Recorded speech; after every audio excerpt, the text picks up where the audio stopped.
So this one about how John Steinbeck thinks about racism or feels about racism and the racist tendencies and policies of the time period can be really tough for students because, as we talked about, we have.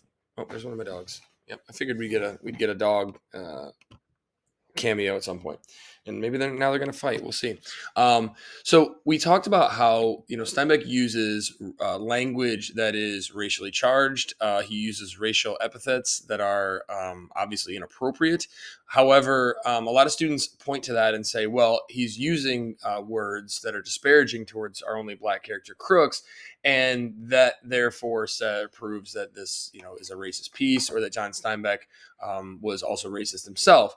And I think you can make that simplistic argument, but as we read more of this piece, it's obvious that Crooks is a well-rounded, fully developed, round character, and he's also a character that I think the audience is supposed to sympathize with. We are supposed to read his situation, I think, and say, wow, he is lonely specifically because he is the only black character, specifically because he is physically separated from the rest of the men. And in that chapter 4, we get a lot of that sadness and that loneliness and that multidimensional character that Crooks is. I think if Steinbeck were to sort of buy into the racist notions of the 1930s, I don't think that Crooks would have been that much of a well-rounded character. I think he would have been a flat character. He would have been someone who we were not supposed to be sympathetic towards, or he would have been someone who was considered foolish, or a character we could just write off. But that's not the case. I think we sympathize with Crooks in many ways. Another way to think about this is, really Crooks is one of the only characters that kind of gets his own chapter dedicated to him.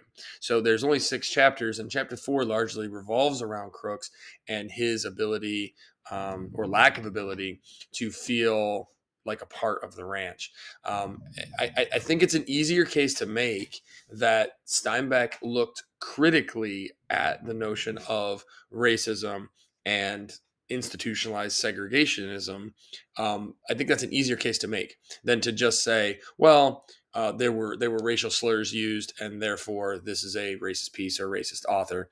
Again, have evidence ready to go that kind of stands up and supports the idea of why this is not just a blatantly racist piece.